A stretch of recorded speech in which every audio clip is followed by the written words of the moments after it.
río Reconquista, así como otros ríos del nordeste de la provincia de Buenos Aires que vierten sus aguas en el delta del Paraná y también en el río de la Plata, tienen todos el mismo origen geológico. Son cursos de agua que se formaron como consecuencia de un lento y extenso proceso que se inició en el Precámbrico, cuando la fractura del macizo cristalino de Brasilia, la elevación del bloque mesopotámico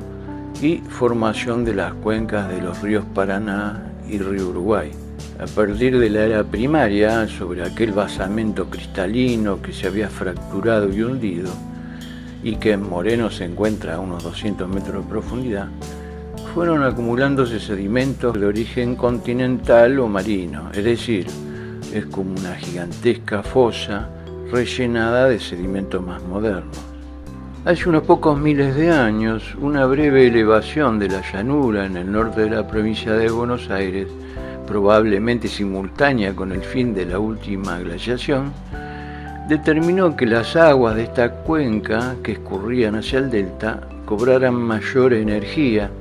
profundizando el valle hasta cobrar el río Reconquista y sus afluentes su actual fisonomía. La antigüedad de los fósiles que hemos hallado en las barrancas y en el lecho del río revelan una antigüedad de pocos miles de años. Debido a ello, puede decirse que en términos geológicos, el río Reconquista, tal como lo conocemos hoy, es de origen bastante reciente. En los inicios de la conquista, este curso de agua tuvo otra denominación. Durante la época de la segunda fundación de Buenos Aires, en 1580, cuando Juan de Garay realiza el primer reparto de tierras, este río es mencionado por primera vez como Riachuelo de las Conchas. En el libro cuarto del diario de Aguirre se explica que lo nombran así por la gran multitud de conchas que realmente se crían en sus orillas. Tal vez aquella multitud de moluscos que fuera tan notorio para los españoles, en realidad se tratara de bancos de caparazones de organismos marinos depositados en las barrancas del río durante periodos en que el mar avanzó sobre el territorio. Estas acumulaciones fueron observadas por Florentino Ameghino a fines del siglo XIX, quien señaló que se los podía ver hasta la altura del puente de Márquez y tenían un gran espesor. Dichos depósitos fueron largamente explotados para la construcción de edificios en las ciudades como Buenos Aires, hasta casi agotarse a principios del siglo XX. Según hemos podido observar en una excavación que realizamos en la Plaza Mariano Moreno, a unos 40 centímetros de profundidad aún se conservan capas de conchilla procedentes de esos depósitos, las cuales eran utilizadas para consolidar y mejorar la estética de los senderos de la plaza. La misma conchilla, dada su naturaleza calcárea, fue utilizada también en la mezcla de mortero para las construcciones de las casas más antiguas de Moreno, como la del Museo Amancio Alcorta,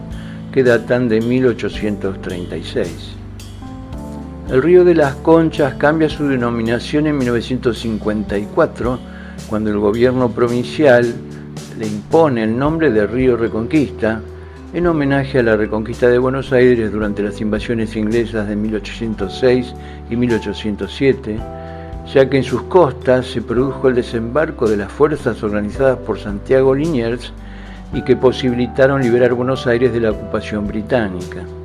Por tanto, el nombre que lo describiría mejor sería Río de la Reconquista de Buenos Aires. La cuenca del río limita al noroeste con el sector hídrico perteneciente a la cuenca del río Luján y a otros cursos menores, y hacia el sudeste con la porción media y superior del río La Matanza. La superficie total de la cuenca abarca unas 167.000 hectáreas, incluyendo en parte o casi en su totalidad los territorios de 14 partidos del Gran Buenos Aires. El cauce primitivo tiene una longitud de 82 kilómetros y un caudal medio de 3 metros cúbicos por segundo, lo que equivale a unos 69.000 litros de escurrimiento diario, medido en condiciones normales en el año 1959. Sin embargo, el caudal ha variado en el tiempo. Por ejemplo, El clima de la región de Buenos Aires desde el siglo XV hasta aproximadamente 1860 atravesó por una etapa más fría y seca, denominada Pequeña Edad de Hielo, lo cual para algunos investigadores explica que muchas de las edificaciones coloniales poseyeran techos de azotea, es decir, techos planos de tierra, a veces cubiertas con baldosas o tejas,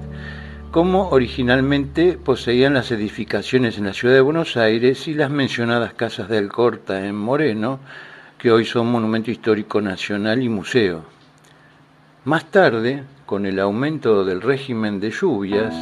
la cubierta de tierra fue abandonada, prefiriéndose la chapa metálica, producto de la revolución industrial que era importada de Inglaterra. Como consecuencia del aumento en el régimen de lluvias, el río se vuelve más caudaloso a partir de entonces. Sin embargo, hasta nuestros días aún existen ciertos periodos de seca que se alternan marcadamente y suelen afectar la vida de los pobladores y la actividad agrícola-ganadera.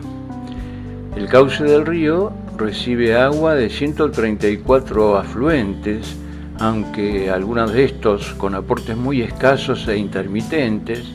que sumados recorren un total de 606 kilómetros de longitud. El cauce principal del río Reconquista se origina en la confluencia de los arroyos El Durazno y La Choza,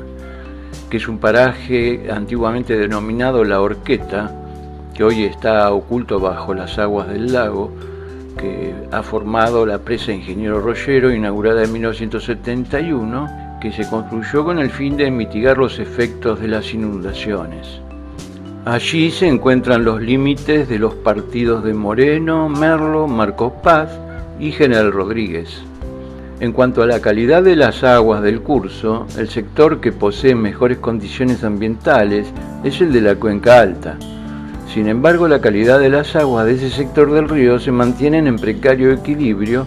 ya que la misma depende de la eventual carga contaminante que aporten los arroyos, cuyos efluentes contaminantes provienen de las cloacas y parque industrial del partido de General Rodríguez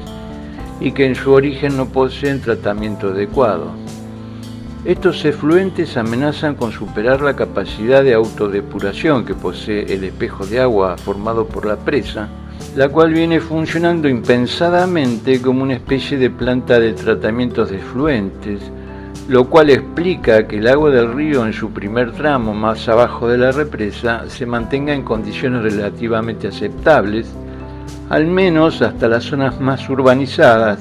donde se llevan a cabo las primeras actividades industriales como los mataderos, frigoríficos, curtiembres y la contaminación urbana, en especial los aportes cloacales de Merlo, Moreno e Ituzaingó, llegando estos efluentes a duplicar el caudal natural del río en las horas de mayor actividad. Desde allí hasta la desembocadura en el Tigre, el río es simplemente una cloaca a cielo abierto,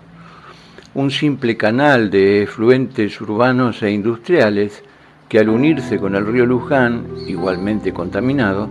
afectan la calidad del recurso hídrico del estuario del Río de la Plata, de donde se extrae el agua que luego se distribuye por la red domiciliaria en la ciudad de Buenos Aires y la mayor parte del área metropolitana. El ambiente de humedal del sector del lago y la represa reviste importancia especial desde el punto de vista biológico, porque su permanencia, además de mejorar las condiciones sanitarias de la población río abajo, ha permitido la proliferación de la vida silvestre. Allí se hace presente un variado elenco de mamíferos, peces, reptiles y aves, integrando además un corredor biológico que conecta el delta del Paraná con otros cuerpos de agua de la región. Constituye un área de descanso, alimentación y reproducción para las aves durante las migraciones estacionales. Es importante un cambio de mentalidad respecto del manejo del recurso hídrico.